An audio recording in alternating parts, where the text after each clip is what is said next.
Students, इस lecture के अंदर हम दूसरा कंपाउंड कॉपर सल्फेट के बारे में पढ़ेंगे। कॉपर सल्फेट को हम ब्लू वाइट्रॉल भी कहते हैं। इसका प्रिपरेशन का तरीका सबसे पहले ये है कि हम कॉपर को सल्फ्यूरिक एसिड के साथ in the presence of oxygen क्या करते हैं, रिएक्ट करवाते हैं। तो हम जैसे रिएक्ट करवाते हैं तो देखें ये रिएक्शन आपको पता है कि देखें ये आपके पास सल्फ्यूरिक एसिड के दो हिस्से होते हैं। कॉपर सल्फेट के साथ रिएक्ट करके क्या बना लेता है बेटा, कॉपर सल्फेट बना लेता है। ठीक है, उसके बाद देखें यहाँ पर आपके पास जो है हाइड्रोजन है और ये ऑक्सीजन है। ये हाइड्रोजन और ऑक्सीजन दोनों मिलके क्या बना लेते हैं, वाटर बना लेते हैं। ठीक है, ये तो आपके प्रोडक्ट होगा, इसको नोट डाउन कर लीजिएगा। इसके बाद देखें इसको बैलेंस करने का तरीका सिंपल सा है। देखें यहाँ पर जो हमारे पास ऑक्सीजन है यहाँ पर 6 हैं और यहाँ पर ऑक्सीजन जो है वो हमारे पास 5 है। तो इसको बैलेंस करने के लिए यहाँ पर हम लगा देते हैं 2।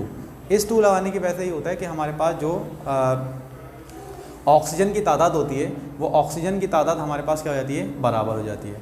लेकिन देखें यहाँ पर जब ऑक्सीजन की तादाद बराबर हो जाती है तो इसको अब देखें ये 2 लगाने की वजह से हुआ ये कि हमारे जो हाइड्रोजन थे, हाइड्रोजन यहाँ पर हमारे जो हो गए वो की तादाद कम हो गई, तो हमने यहाँ पर दोबारा 2 लगा दिया। अब देखें यहाँ भी 4 हो चुके हैं और यहाँ पर ही हमारे पास क्या हो चुके हैं, 4 हो चुके हैं। लेकिन इस 2 लगाने की वजह से जो सल्फ़र था, सल्फ़र की तादाद 2 हो चुकी है, तो यहाँ पर हम क्या लगाएंगे बेटा, 2 लगाएंगे। और 2 लगाने की वजह से कॉपर की तादाद बढ़ जाएगी, तो कॉपर की तादाद बढ़ने की वजह से यहाँ पर हम क्या कर देंगे, 2 लगा देंगे। तो ये इक्वेशन हमारी क्या हो चुकी है, बैलेंस हो चुकी है।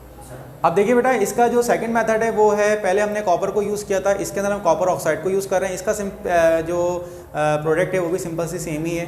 देखें यहाँ कॉपर है और यहाँ पर सल्फेट है, तो ये मिलके आपके क्या बनाएंगे, कॉपर सल्फेट बनाएंगे। और बाकी हाइड्रोजन और ऑक्सीजन होगा, ये दोनों मिलके क्या बना लेंगे, आपका वाटर बना लेंगे। अब देखें ज़्यादा मैक्सिमम ये आपकी इक्वेशन देखें, ये हमारी क्या है, बैलेंस है, इसको बैलेंस करने की ज़रूरत नहीं है।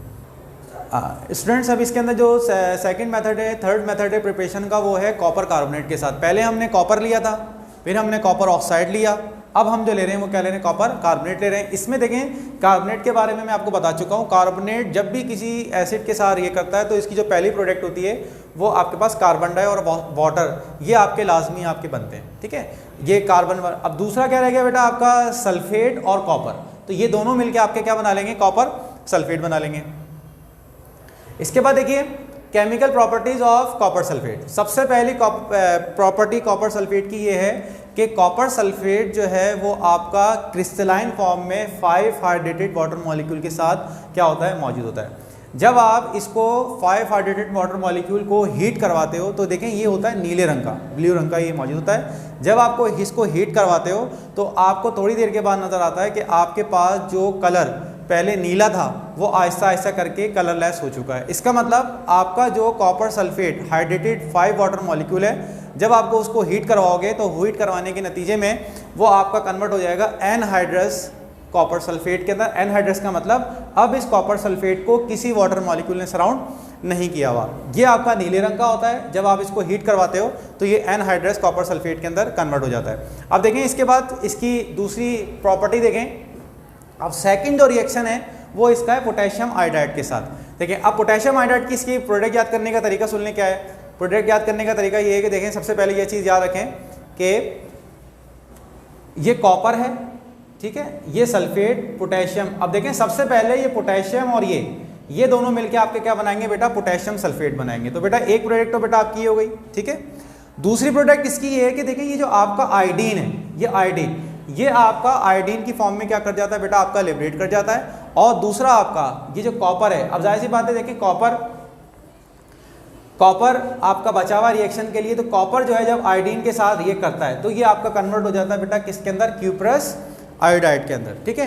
अब इसमें इसको बैलेंस करने का तरीका सुन लें। बैलेंस करने का तरीका इसका क्या है, सबसे पहले याद रखें जब भी आप बैलेंस करेंगे तो बेटा बैलेंस करने में याद रखें कि यहाँ पर देखें I2 है, यहाँ पर I2 है, यहाँ पर I2 आपके 4 हैं, तो यहाँ पर आप क्या लाएंगे बेटा, 4 लाएंगे। जैसे ही बेटा आप यहाँ पर 4 लगाएंगे तो बेटा 4 लगाने की वजह से होगा ये कि आपके जो पोटेशियम होंगे, पोटेशियम आपके डिस्टर्ब हो जाएंगे। यहाँ पर 4 हैं, यहाँ पर 2 हैं, तो यहाँ पर आप क्या लगा देंगे बेटा, 2 लगा देंगे।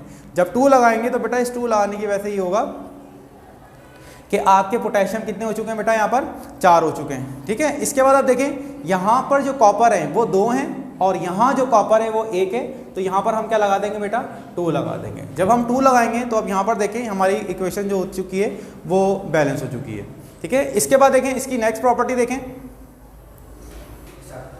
अब देखें कॉपर सल्फेट की जो सबसे मोस्ट इंपॉर्टेंट प्रॉपर्टी है जो इक्वेशन को कंप्लीट करने के लिए आती है, कॉपर सल्फेट के दो रिएक्शन होते हैं। कॉपर सल्फेट के दो रिएक्शन है अमोनिया के साथ। पहला जो आपका रिएक्शन है वो रिएक्शन है किसके साथ, जब आपने small amount of ammonia water की प्रेजेंस में ऐड की है, पहला तो ये। और दूसरा ये है कि आपने एक्सिस अमाउंट में ऐड कर दिया, यानी पहले आपने थोड़ा सा अमाउंट ऐड की थी, उसके बाद क्या किया आपने और मजीद अमाउंट ऐड कर दी। तो सबसे पहले याद रखिए जब आप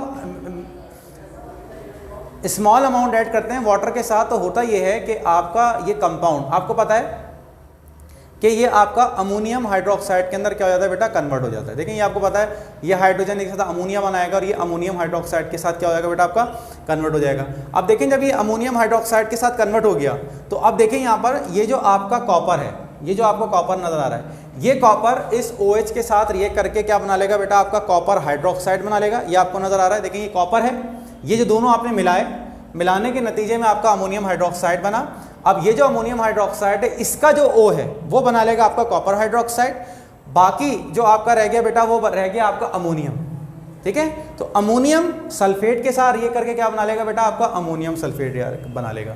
तो जब आप स्मॉल अमाउंट ऐड करेंगे तो उसकी प्रोडक्ट याद रखें कि अमोनिया इसके साथ ये करके बनाता है, अमोनियम हाइड्रोक्साइड बनाता है। अब देखिए ये बन गया, लेकिन जब आप एक्सिस में डालते हैं तो जैसे ही आप एक्सिस में डालते हैं तो ये जितना भी आपका क्या होता है बेटा, कॉपर हाइड्रोक्साइड होता है, ये जितना भी कॉपर हाइड्रोक्साइड ये आपका अमोनिया में क्या हो जाता है बेटा, आपका डिसॉल्व हो जाता है। और डिसॉल्व होने के बाद ये वही कॉम्प्लेक्स कंपाउंड बना लेता है जो अभी हम पढ़ के आ रहे हैं। अब देखिए यहाँ पर अमोनिया 3 है तो ये टेट्रा अमाइन बना लेता है, और ये सल्फेट है ये आपका बाहर जब जाके लग जाता है तो ये जो कंपाउंड आपका बना है ये कंपाउंड आपका बन चुका है एक कॉम्प्लेक्स कंपाउंड। तो इसका सवाल हमेशा कंप्लीट करने के लिए आता है कि आपके पास जो कॉपर सल्फेट है एक तो आपका स्मॉल अमाउंट में और एक आपका एक्सिस अमाउंट में। जब भी स्मॉल अमाउंट में पूछा गया तो आपकी कॉपर हाइड्रोक्साइड और अमोनियम सल्फेट प्रोडक्ट होगी, लेकिन जब आप एक्सिस अमाउंट में डालेंगे तो एक्सिस अमाउंट में डालने में आपकी जो प्रोडक्ट होगी वो आपके पास क्या होगी, एक कॉम्प्लेक्स कंपाउंड होगी। और कॉम्प्लेक्स कंपाउंड का भी हम नाम पढ़ के आ रहे हैं, नाम लिखने का तरीका आपको पता है, इसको आप लिख लीजिएगा। ठीक है।